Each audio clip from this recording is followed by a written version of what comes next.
Wow, hello! I was just impressed by those amazing graphics. I had no idea we were so technological on this show. It's you can insane. thank I love it. the brilliant Matt Fear for that intro. Ooh, so fun. Welcome, everybody. Welcome. Hey, this is so exciting. This is our first queer comedy hour in space. That's right. Virtual space, but space all the same. Version of space. Thrilling. You don't know where I am. I could be in space. Technically, we're all in space. Anywho, this is my co-host, Marissa Farmer. Hi, and this is my co-host, Chloé Cunha. Hello. Yes, we are here. We're big old gays, as usual. Yeah, no, this is thrilling. I'm really excited to have this show back in a virtual context. I don't know how many people who are watching went to the in-person show, but it was always a fun time. We always had a really nice crowd, so we're really glad to be able to open to the interwebs. Yeah, it's just like the old show, but now you can like fart on your couch while watching it. Exactly. I have my other co-host. This is Mr. Panda. I may or may not be in my bed. Exciting. Yeah, I'm doing comedy in bed on purpose for a change. So anyway, it's thrilling. So some things are different, right? Just a few things. Yeah, a few things. What's some different things for you, Chloé? Well, I'm wearing I'm not wearing a tie. I usually would wear like a nice suit and be all dressed to the nines. I'm wearing my sleep blazer for when you gotta nap. You can't just put on any blazer for bed. You gotta put on your sleep blazer. So that's definitely different. How about yourself? I can see I'm like deciphering what's happening behind your. I can see a door. There's a door. There aren't usually doors. Yeah, it's true. I'm the lucky owner of a door. A couple actually. One of them leads to my own private toilet. Oh, that's nice, actually. Yes. Look at that. It's the best green room ever. Yeah, it's thrilling. Yeah, it's been pretty okay. I feel like the difference between back the last time we had a show on stage and now is the seating arrangement. That's true. That has changed a lot. I gotta tell you, like a lot of people, I've been trying to make the most of the pandemic and finding, like working on like individual projects. For example, I'm writing a screenplay. It's called Ragunzel, and it's Rapunzel, but she's jacked. Is so buff. Hell yeah. Yeah, she doesn't even, she's not even trapped in the tower. That's just where her workout equipment is. It's gonna be a real good one. I think it's gonna do well. What else? Let's see. I have a lot of pent up comedic energy that has nowhere to go. So I've been one of my big projects right now is I have been pranking my girlfriend with surprise nipple pasties. That's been a project I've been working on. Yeah. Yeah. So basically, I'm seeing people in the chat. Hello. Hi, people. But yeah, basically, the first one. Okay, so the first one was around Christmas time. So it was objectively the best. I got Grinch nipple pasties. So nipple pasties with the Grinch's face on them.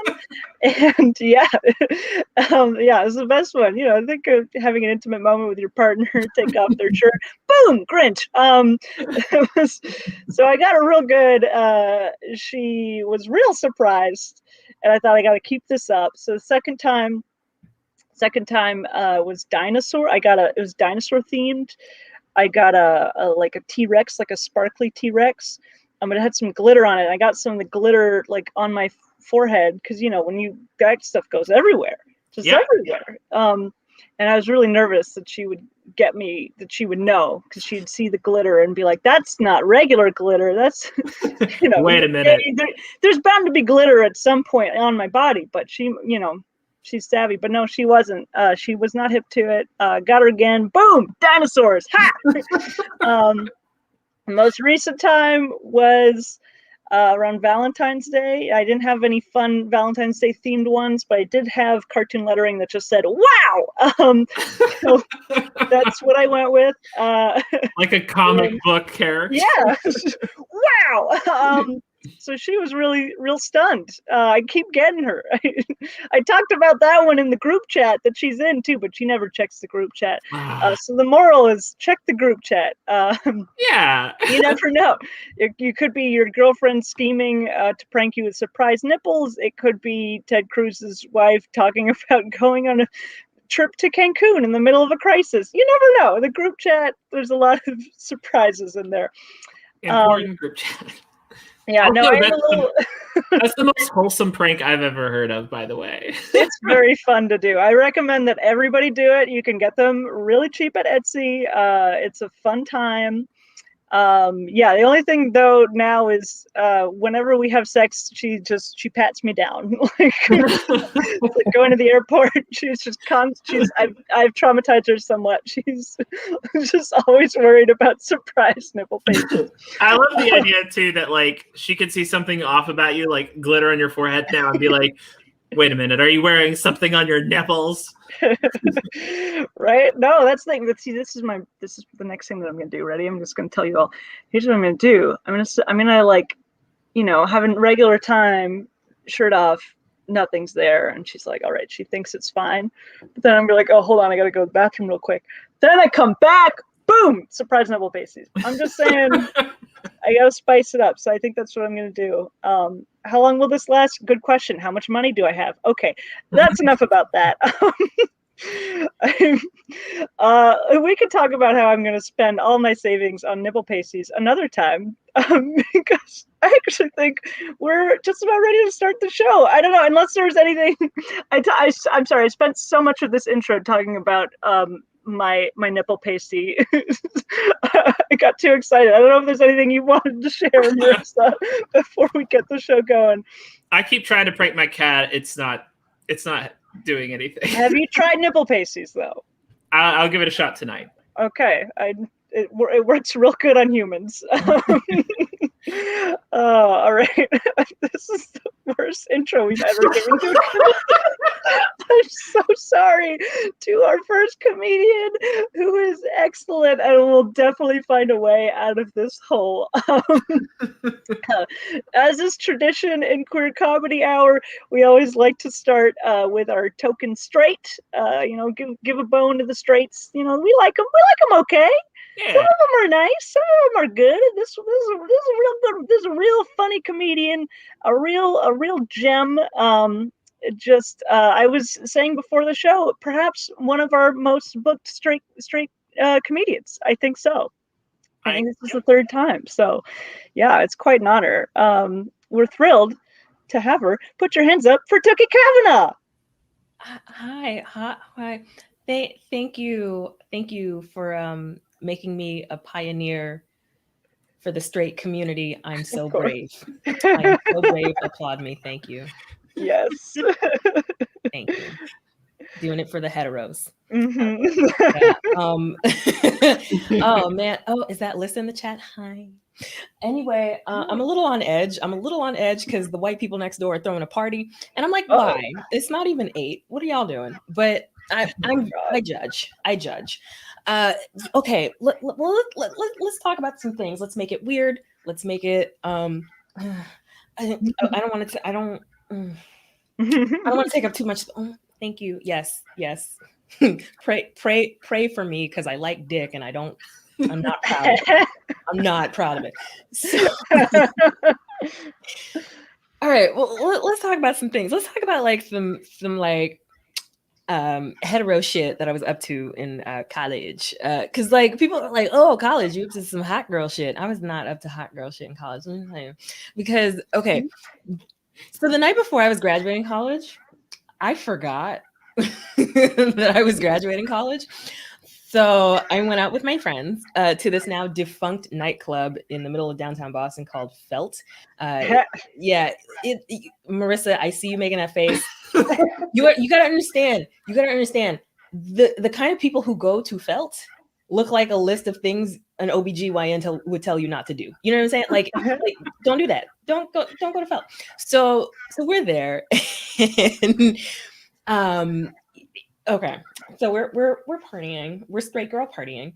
And of course this like one, septuagenarian comes up to me, because I have that sort of aura where it's not a sugar daddy, but it's definitely someone's uncle who likes to approach me. And he just goes, I'm Rick. I'm the owner of this place. Let me buy you a drink. And I'm like, oh, all right. This is what's happening. I don't know who he was, but it was like, all right, you're buying Patron and pineapple, because I had a very basic phase. And at the time, I'm just, down in the drinks. I watched the bartender make them. So I'm here. It's good. It's all good. But of course, it's Chloé and I go way back. And so, if I get enough lubricant in my system, I begin speaking my native tongue to strangers. So legend has it that I was walking around the club like harassing people, but in French. it's like, not just like your voulez-vous coucher avec moi, just like je veux toucher ton sac. Yeah, Chloe. Yeah. So, Sacré bleu. Yeah. So I don't know how, but I ended up in my own bed the next morning at home at my parents' house. And my mom is old school and Caribbean, and she's pissed. And she busts in my room, wakes me up. She's like, "What are you doing? You got graduation in an hour. You gotta get the full girl." So I throw on my cap and gown and I leave, and graduation goes off without a hitch. And of course, afterwards, to celebrate, my family goes to the Legal Seafood in Kendall Square. If you're from the Boston area, you're sort of familiar. So we're sitting down and, trying to enjoy dinner. But of course, my mom being old school traditional, she's like, why are you wearing your cap and gown at the dinner table? So she flips off my cap and unzips my gown. And it turns out I was topless underneath my cap and gown the whole time. So a showdown between me and my mom, my left titty, right? and so what happens is there happens to be like a waiter who's standing behind me and seeing the whole thing. Of course, my mom's like, "Oh, great."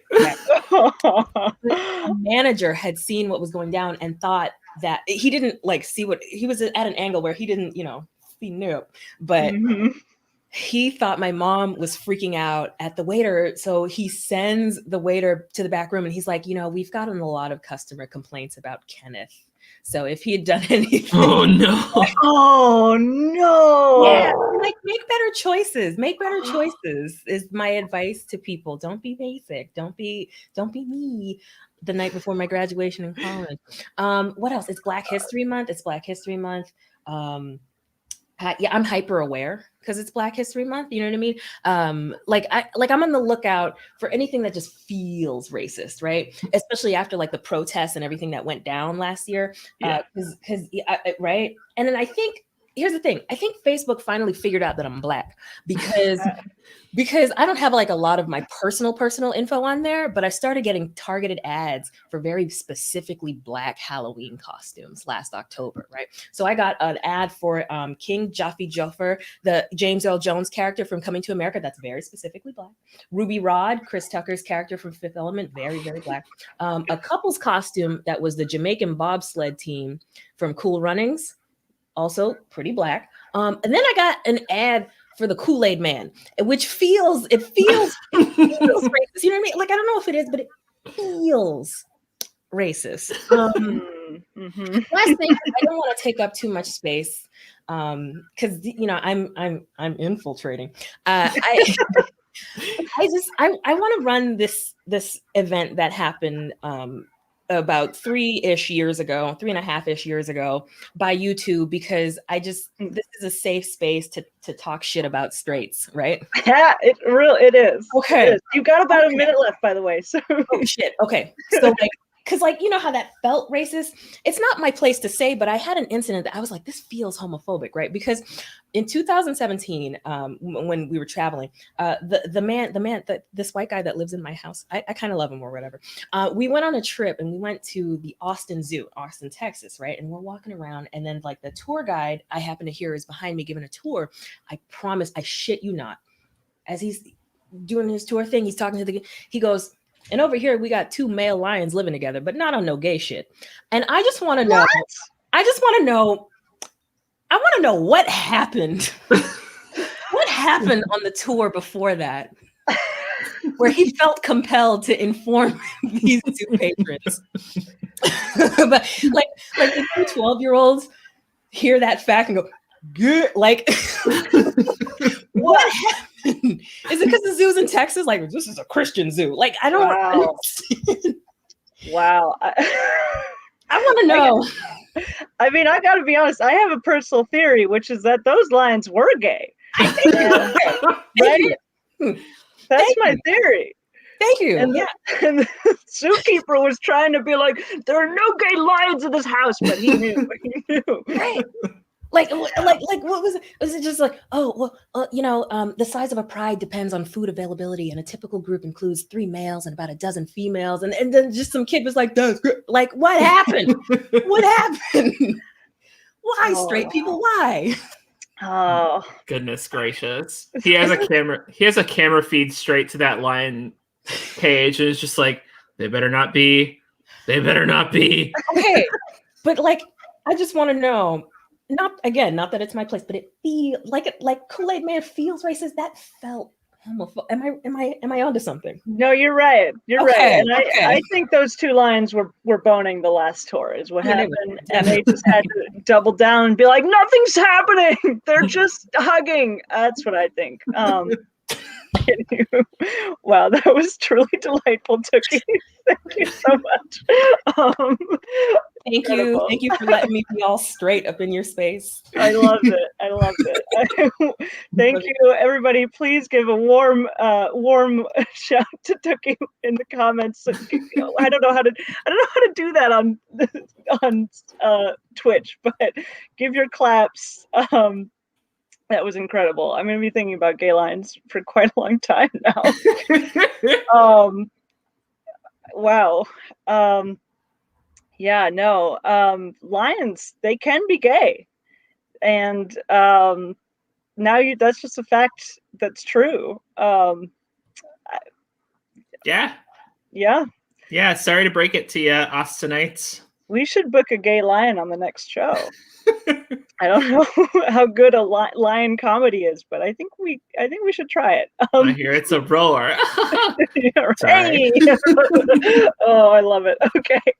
All right. I am really, really thrilled to bring up our next comedian. I know this person I've met through this pandemic in a way, because we met through Twitter and just like virtual shows. And she's really funny. She's a blast. So whose lion is it anyway? That's incredible. Okay. Put it together. Get hyped up for Elani Nichelle. Woo! Hello. Hi, how's it going? Good. We're psyched to have you. I'm happy to be here. Oh my God. Like, I tell you what, I've met so many different and weird people throughout the pandemic. It's been crazy, and I'm so happy, Chloé, that you're one of them. So thank you, and thank you for having me on your show. Yeah. So dating throughout the pandemic, I don't know for you guys, but it's been like super weird for me. Last summer, the only action I was getting was from the liquor store guy, and I didn't even want it. I happened to go into the store every day, right? And he was like, this girl comes in here every day. She must want me. And I was like, no, I'm an alcoholic and depressed and sad. You just happen to work here, right? And so finally, he like gave me his number, and I took it because I'm silly and I'm dumb. And he said that he was gonna like text me discounts, and I was like, oh my God, I love a good rosé discount. Like, I'll take it. Like, yes, Andrew, send me those 15% off coupons. You know what I mean? And then one day he texted me at 2 a.m, and he was like, yeah, I want to fuck your brains out. And I was like, what? Oh no. I was like, that doesn't have anything to do with rosé. Also, I don't have any brains. So I feel like he has the wrong, like, this just doesn't add up. You know what I mean? So I'm like trying to tell this man, like, I'm not the woman you're looking for. I just wanted 20% off of my favorite brand of wine. Like, I don't want to fuck you. And he was like, but think about it. We could go together. And I was like, why would we go together? And he was like, because you're skinny. I'm skinny. It could work. And I was like, no, it could not work because you're ugly and I'm hot. This is not it's not a thing that's going to work, Mr. Andrew from the liquor store. And he got so upset that he messaged me on Facebook and said that no man was ever going to love me except for him, and that I deserve to die alone with a bottle of rosé next to me. And honestly, that is what I deserve. That's what I decide. But men are trying to fuck that up. I am dating somebody. It's really weird. They do seem to like me. I'm not really sure why. I keep telling them they need to go to therapy for it. And they're like, no, you're like you're a nice woman, and I like you, and like I want to spend time with you, and you should meet my parents. And I'm like, you're not the one for me. Anybody that's like that into me, I know they have problems. They just do. They avoid red flags, right? Like, because I'm somebody who I'm not mentally stable. I'd rather watch Chicken Run by myself on Saturday night than have to deal with a man talking to me ever. And the whole Chicken Run thing stems from my mom making us watch it with her every Thursday night at 8 p.m. Central Time. I don't know if any of you guys, have you seen Chicken Run? I think so. The movie? Okay. Yeah. My mom's favorite movie in the whole wide world is Chicken Run. And every Thursday at 8 p.m. Central Standard Time, she would force us to watch that movie with her. Nobody's going to come out okay after that. That is not a children's movie. I don't care what people say. Like, but literally a panel of directors and creative people were like, you know what kids are going to love? Chickens trying to escape from a farm. Yeah. And their favorite food is chicken nuggets. But to soften the blow, we'll throw Mel Gibson in there. It'll be great. Kids love them. Like, all right, there were a lot of weird movies that came out in the mid-90s, right? Like Toy Story, kind of weird. Shrek, it came out in like 2000, 2001, kind of weird. But like, out of all the movies that came out that I think were like excessively strange was Chicken Run. Why were children watching like basically essentially what was Roots, right? Like these chickens are trying to escape from the coup. They don't want to die, right? Like, they're like, we have to get out of here before the NASA kills us. And we were just like, oh yeah, kids can totally relate. This is fine. And they put that out for children. And I watched it. And it is entertaining if you watch it maybe once or twice, but my mom made us watch it 95 times. That's too many times. It's so many times. I can't wrap my head around that. I don't know who I am. I don't know what I want. I just know that, like, maybe I should be a vegan, you know? Like, I'm not a vegan, but every time I eat chicken, I think of that movie, and I'm like, they really fought really hard to get off of that farm. And they're still on my plate. But that's kind of tricky for them, you know? But still a good movie. You should still watch it. It's something you should check out for sure. Moving on, I was homeschooled, and so people constantly ask me like, how did you make friends? And it's like, I didn't. I had no friends. My best friend was my mom, and she would always tell me like really helpful things like, don't get married, don't trust men. If you have kids, actually don't have kids, because then you have to hang out with them all the time. So don't. I was like, oh, so like you not want to hang out with me? She's like, not really, but you're already here. So I'm trying to like give you some insight and knowledge. And I was like, oh, so do you even like me? And she was like, well, I mean, I have to, because you're already out. Oh. But like, if you can help it, don't marry anybody. Marry a man that you can make sure that you have proof that he graduated from college. You know, and I was like, I'm 9. I don't know.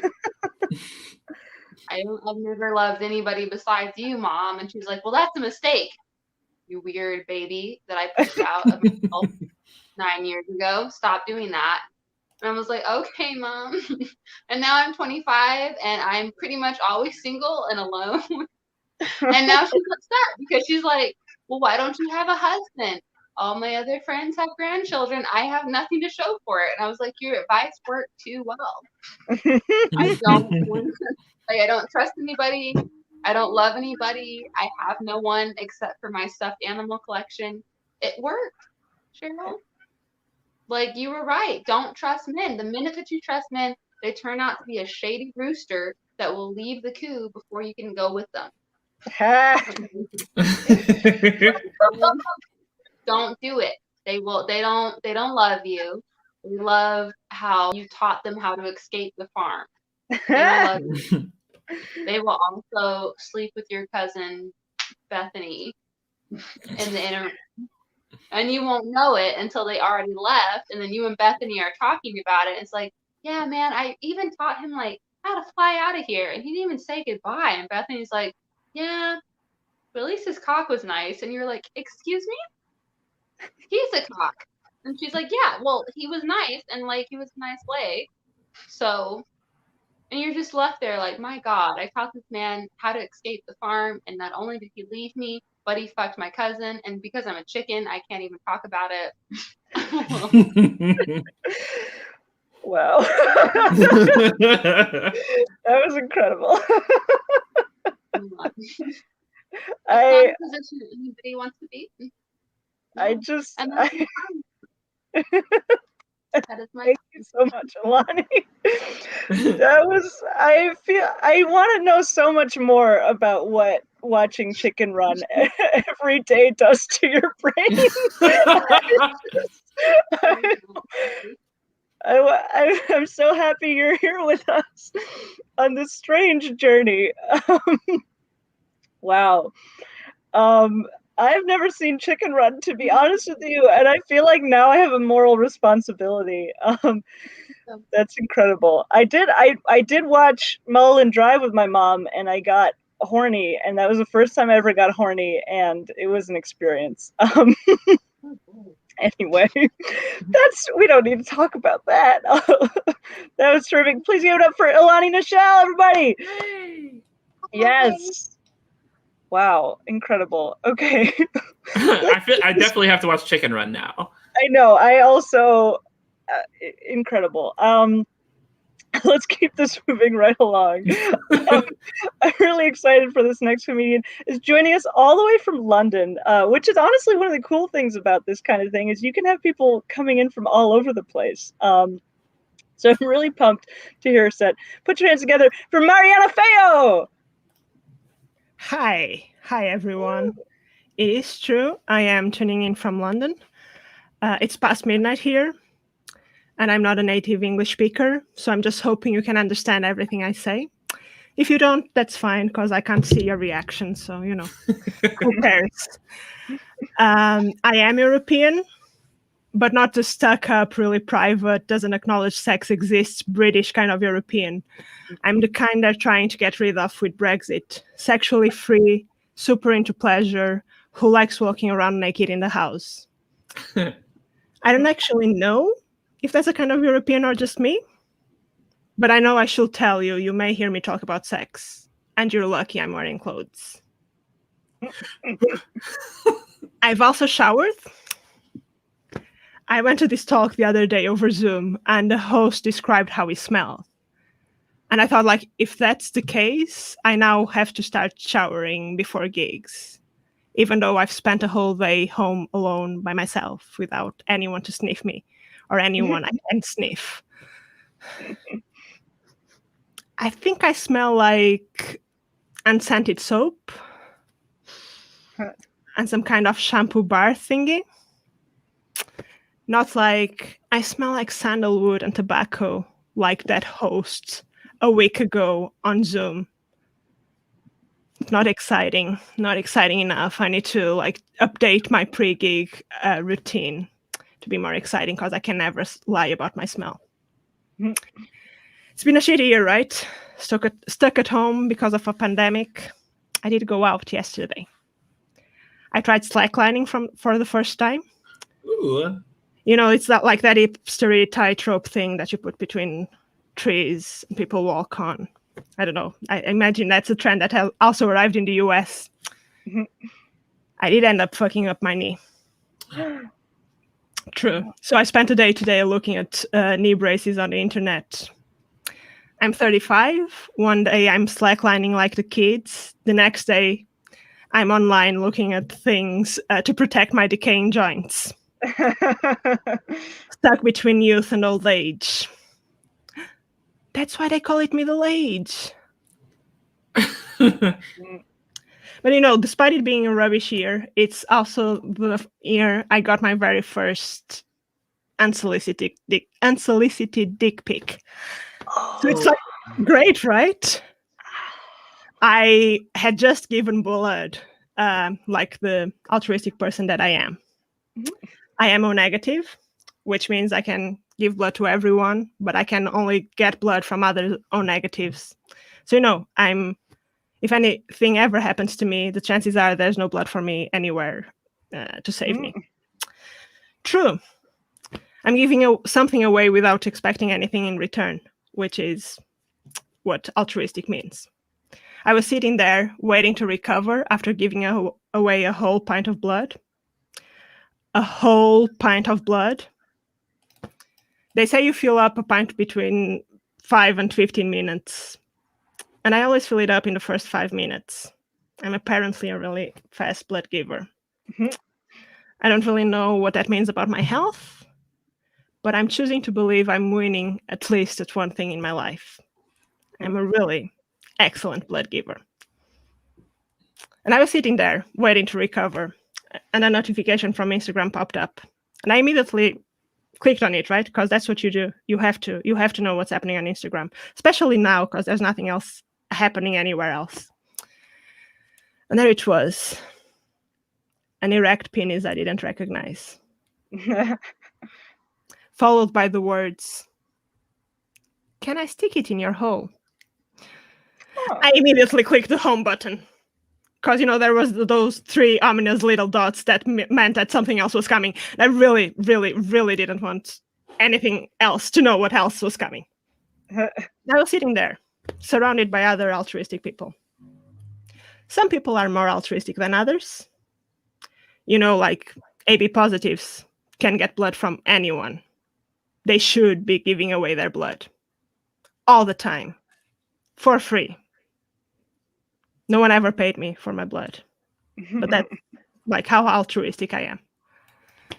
But yeah, I was sitting there surrounded by other altruistic people and underpaid health professionals. And I started thinking, have they seen this dick pop up on my screen? Will they think this is something I regularly do? Will they think this is something I enjoy? I do. I do like receiving a good penis portrait or like a really nice boob picture. Bum pictures, butt pictures are some of my favorites. A well-lit vulva picture is something difficult to achieve, but when it happens, yum. But only when solicited, which wasn't the case. I finally got myself together and I went back to Instagram to block and report this person. And that's when I noticed that this photo didn't come to my personal Instagram account. I'm a social media manager by day, and this came to the interior design account I run. Oh. And I just got really confused because that account posts photos of furniture and the details of decoration and toilet fixtures. And I was just thinking, is this what this person gets horny about? What the fuck? No kink shame. It's just that it's a new one. And all these thoughts were running through my blood-deprived brain. I was just given a whole pint of blood. Don't forget it. Never forget it. Mm-hmm. And I noticed there's a conversation going on in this inbox on Instagram between this dick pic offender and my boss. Oh, no.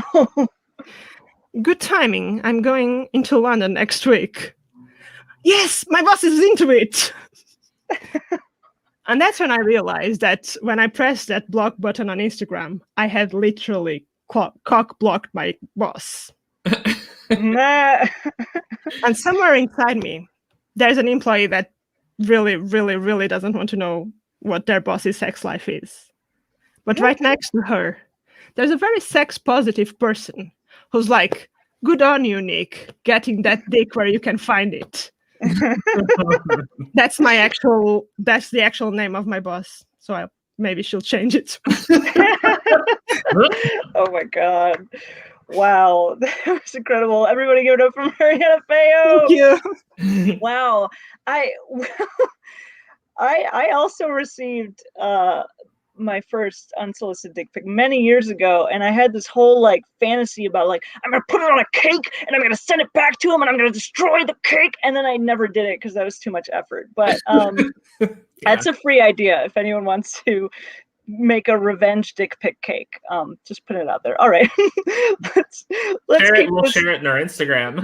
Yeah, right. Ooh, good idea. All right, let's keep this fun train chewing along.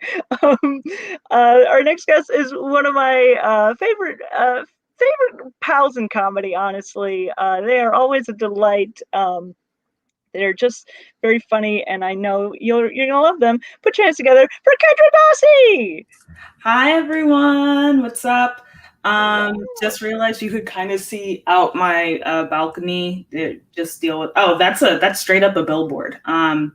This is my room. This is my little box. I can't even turn my chair all the way around. Like, do you want to see? Like, I can't because there's barely any room because I live in Boston. Anyway. Yeah, so it is obviously Black History Month. This has been one of the just worst Black History Months, I feel like, in history. Like, my birthday is also during Black History Month, so I'm double black. I spent my birthday eating McDonald's alone, and usually that's a sign of a good birthday, but there was a plague outside, so I was, like, extra sad, you know? I couldn't even black it up with my colored friends this Black History Month. I haven't seen another Black person in person in so many months because it's very cold. Not only is there coronavirus, but it's very cold and we all need to stay inside to be warm. In addition to that, my therapist also thought I was mixed. I am not. I told her I was not in our first session. I was like, yes, both of my parents are Black, but I grew up in a white neighborhood. And then our next session, she was like, yeah, so like you're mixed, right? And I was like, no. And then she just furiously scribbled something and kept going. So yeah, this has been a weird Black History Month. Last Black History Month, I broke up with my white girlfriend. I was emancipated. This one was it. And then 2 Black History Months before that, there was Black Panther, and everyone was so excited. Like I went to a movie theater. A few of my friends in the city I used to live in rented out a movie theater. They had little goodie bags. There was like hair gel and a little nip of Hennessy. Like it was such a good old colored time. But right now I'm not really doing much. Yeah, I turned 29. That's like the least exciting age to turn. It's the age to you turn, and then you deal with the thought of being 30. And I was like, you know what? When I was younger, I honestly thought I would be a MILF at 29. But here I am, no kids. No kids. How can I be a MILF without any kids? I'm just a child-free person that some people would like to fuck. It's very sad. Yeah, one thing I also realized during the pandemic, I mean, I know everyone was talking about this in the beginning, but yeah, the horniness, the collective horniness of our society is off the charts. Yeah, I know, you know. Off the charts. I'm small tittied. I could give people proof. See, that's like, it's not quite flat, but there's not much going on there, right? I haven't worn bras in like probably 8 years or so. Giving me like bra ads, and it's only because whenever I see one, I'm like, I like stay there a little bit and then keep scrolling. Unless there's someone with huge boobs that really needs a bra, then I'd be happy to donate. But I have no need for a bra. Recently, there was a bra advertisement that came up in my Facebook feed that was like specifically bras for small tittied individuals. It's like called Pepper or something. And it was like, and like the people wearing it, they do look like nice bras. The people wearing it seem very happy with it. But I'm like, I would rather spend no money and just let people see my nipples. Like, it's fine, you know? I don't really need the support. Also, it's a pandemonium. Who's really seeing me, you know? Like, no one's I'm going to put on a bra for my roommate who, like, you know, like, what's the deal? More things about me, more developments in this pandemic. I recently came out as a Vembo. I'm trying to open doors for people who are both non-binary and stupid. I think we need more gender neutral representation in media. Also, there needs to be more room for, like, I know there's been a stereotype that Black people are uniquely stupid. And I don't think I'm stupid because I'm Black. I'm just stupid because I'm stupid, like that. And I think there needs to be room for that in this society, you know? I am actually kind of happy that I came out during the pandemic because most of all, I hate being both perceived and validated. So I could just hide and have people not talk to me. That's that really gives me gender euphoria, being ignored. It has been. Yeah, the pandemic has been weird. Obviously, we all know that. Thembo rights, hell yeah. Hell yeah, Thembo rights. It has been weird. Just like existing. As I said a little bit earlier in the set, I broke up with my girlfriend towards, like, right before the last pandemic. Obviously, I did not choose our breakup in line with socio-political events, because then we had to stay like at least a month together indoors. I do great. I'm doing great. Everything's great. But at the time, we had a small cat. Her name was Tula. She is gray. As I said before, my ex was white. I am Black, so we got a gray cat, so she would look like both of us. You know, we wanted her to be really connected to both of her cultures. But right now, my ex has a cat, and I'm worried that Tula's hair is never going to look right because my ex doesn't know how to do it, right? I'm worried Tula's hair is always going to look like a mess. That joke was for Tooky. My ex now lives in Western Mass, and she lives in Northampton, actually. And there's a part of me that's like, I wonder if I could, like, try to get, like, co-custody of the cat, like have custody of the cat. And I feel like if I stormed into the Northampton, like, you know, courthouse or whatever, where their parental, I don't know how the law works, like wherever you decide who gets the kid, you know, I feel like if I stormed into there as a lesbian being like, hey, yeah, I want to have visitation rights for my former cat, I would not be the first dyke in Northampton to do that, actually. It would probably be the third case that week, which is fine by me. All right, that is my set. Thank you, everyone. You can follow me there on Twitter. Right there. Yes, give it up for Kendra Dawsey. Yeah. Oh, yeah. No, the next legal frontier is queer cat custody battles for sure. All right. Can I just say I love the word thimbo? Yes, it's a great word. It's my favorite. All right, we have 2 comedians left. They're both terrific. I'm so psyched for our next person. Also has been on Queer Comedy Hour a whole bunch. Put your hands together. Get real excited for Will Smalley. Yay! Yay! Hello. Thanks for having me, guys. It's very nice to be here, or there, or wherever you guys are. It's been a time, and I'm excited that they're opening up. I mean, comedy's back, right? We'll stay here for a while. But yeah, it's fun to do these shows. I every time, when this sort of started, I was kind of, every time I would dread kind of doing these shows, and I always have a fun time doing the Zoom shows. It's weird. Like, I'm always like, when I do these shows, I always sort of have to say up front that you're gay, which is a fun declarative statement when you're on stage in front of an audience. But it's weird when you're in your living room or in your like office being like, I'm gay, and your neighbors are like, yeah, we know. We've seen the shorts you wear to take out the trash. We got it.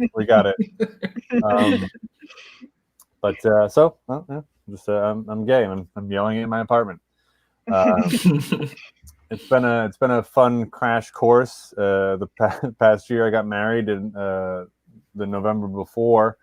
We were supposed to go on our honeymoon in May of last year. We were going to Seattle.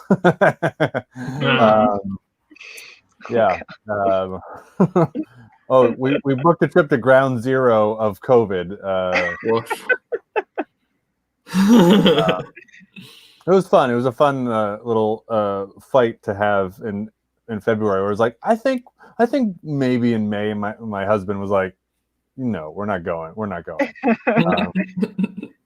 But yeah, we got married. I've lost my wedding ring twice. I've already lost it twice. We bought cheap wedding rings to be fair for this reason, because neither one of us like were ever ring people. So he still has his original one and lords that over my head. But I lost it. I lost it to the ocean in September. I guess I could buy another one, but I haven't really gotten around to do it. But so I guess that sort of technically means I'm married to the sea now, which is a nice. I've always wanted. It's like a bucket list item. I've always wanted to check out. But to be fair, I guess if we're going in order, then I'm married to my husband, then to a gym locker room, and then to the sea. That's where I lost my first ring. So. It's a poly relationship. Yeah, we got married. I'm pointing back here. We got married back here. We got married in a studio and behind our apartment. It was a nice little wedding that we got to do on our own property. 100 of our closest friends, and wasn't stressful at all. But yeah, we got married there. This is an honest to God true thing. I've said it before, but we had before we gave our vows, we had our dads meet in the middle and had a coin toss to see who goes first, because we didn't know the etiquette on who's supposed to go first. This was absolutely the true story.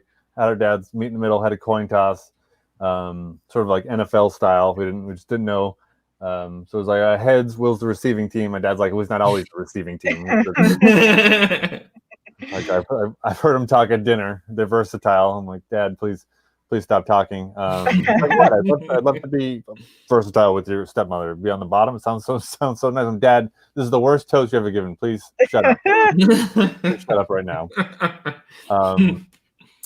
But the sort of pandemic, we kind of I don't know if folks out there, if you guys are like kind of excavating some of your deep thoughts, your old thoughts, your stuff, you kind of like, I don't know, have to. But I remembered that as kids, my older brothers and I, we would do sort of crazy things. We had this like pull-out couch at one point, and my older brother used to lock me in the couch. They would put me in the couch and fold it up, and then just put the cushions on, and then just leave me there like some sort of couch coffin. And it was terrifying. But like that got me thinking about this time where my oldest brother tripped me when I was in first grade, and I flew across the room, and I busted my tooth on a threshold, which then killed the tooth and turned it gray. Oh. My brothers then gave me the nickname Booger Tooth. God. Because it looked like I had a booger on my tooth. And it just seemed like the level of unfairness in that is the epitome, I think, of sibling love. Is that like if you hit someone's car and totaled it, but then made fun of them for having a totaled car, like the level of assholery, it's beyond. Like he was like, "Oh, sorry, bud, I hit your car. Well, why'd you have such a shitty totaled car? Like, what's the point?" That's ridiculous. It's in ruins. It's sort of the stuff that you kind of think about in the pandemic. It's been lovely to see you guys, and I think that's good. That's good for me. Give it up for Will Smalley. Yeah. The old booger tooth. That's a terrible nickname. Your brother's creative though. All right, we're running low on time. I want to make sure our last comedian has as much time as possible. Just real quick, thank you everybody for coming. This is our first one. I think it's gone swimmingly. Please come next month and taking us home. Put your hands together for Sabrina. Woo! Yeah. Hey. Hi. So good to see you too. Yeah. Okay. Well, since I'm low on time, I'll just start talking. I'm on the show. I'm obviously gay. I'm also obviously Asian. So everyone just thinks I'm from California. But I'm not. I'm actually from the Midwest. And this is a dumb bit, but it's better if you all buy in. My greatest sexual fantasy. Okay, I'm a cop, but she's like also a cop. And I walk in and I'm like, you're under arrest. And she's like, you're under arrest. And then we're both like, whoa, if you're here and I'm here, then this is kind of a waste of taxpayer money. And then we do it doggy style, hyper realistically out of respect to our canine units. My second greatest sexual fantasy, I'm home alone and she's away. And my third greatest sexual fantasy, I'm like hot and in high school. I'm like, oh my God, thanks for meeting me under the bleachers. She's like, oh my God, thanks for bringing alcohol. I'm like, oh my God, can I kiss you? She's like, what the fuck? No, I'm not gay. And I'm like, right. And then we both go to prom with boys. Yes. It's been really hard for me. I dated a lot of closeted women. And I would say many low points. Lowest point of my, not just romantic life, but in my general life, somebody that I'd been seeing for a year, we were in bed together. And she leaned over to me and she was like, I've really loved the time that we spent together. I think I love you. Do you want to be my squirrel friend? Oh God. She said squirrel friend at the last minute because girlfriend was too embarrassing for her. Oh God. And in response, I went, you know how much you have to hate yourself to agree to be a squirrel when you've known since high school that the last thing you fucking want is fucking nuts? It's demoralizing. Yeah, mental health issues runs in my family. My brother, when he was in high school, he had a huge he just was sort of in and out of really severe depression. And my parents, whom I love and mean well, they were just very we're kind of skeptical of psychiatry. And so they contacted a feng shui consultant instead. People who doubt science, they're never leaning towards more hard science. They're always headed for pseudoscience in a way that's whatever. The feng shui consultant is oh, yeah, you need to buy 12 goldfish and 1 blackfish and install a tank in his room to turn his luck around. And we've never really raised fish indoors, so we killed upwards of 70 fish. Oh my God. What? And that's how you turn a good luck charm into a bad omen. Okay. So, right, I'm freaking out because, to quote my brother at dinner, he went, "It's a massacre in there. A fucking massacre in my room." We tried, we just couldn't figure it out. First, the 2 types of fish didn't really get along. Then, the water in the tank was too harsh. Then we fed them too much. And at some point, once you kill upwards of 70 fish, you start to wonder, do we need to hire a separate feng shui consultant for our fish? Do we need to get them each 6 little crabs and a futon to move to the north? Anyways, I was like, Mom, this is bad. And she was like, stop being crazy. I called the feng shui guy and he said they're good, dead or alive. Whatever the fuck that means. Cool. Cool. Another update. I'm gonna cut my hair, like really, really short, and it's something that I wanted to do for a long time because my hair gives me actually a lot of dysphoria. Like sometimes I just look in the mirror and I'm like, what the fuck? Are you trying to be like a lady? Like it's just like this weird that I've had for a long time, and I know it says she, her, but I just, I'm just kind of in the process of like transitioning to probably like they, them, and it's just taken forever, probably because of inertia. And I've just been a lesbian for so long, like it's just like it's weird. And also every person I've ever dated up until now has just, every time I bring up, okay, I brought it up to my volleyball team once. Oh my God, we're running so short of time. I was like, oh my God, oh, okay. You know what? Basically, I just walk around and I feel like I'm like my body. I feel like I'm driving a rental car that is like too nice. Does that make sense? It would have made more sense. Okay, I just love you. Thank you so much for having me. I love you too, Sabrina. We'll have to have you back, and you can go more into that. Thank you so much. I'm sorry we're ending a little abruptly. We're not used to a hard out, but thank you so much. This was a really terrific show. I love you all. Shout out to everybody on the show. This was great. Thank you. Come see us next month. Bye.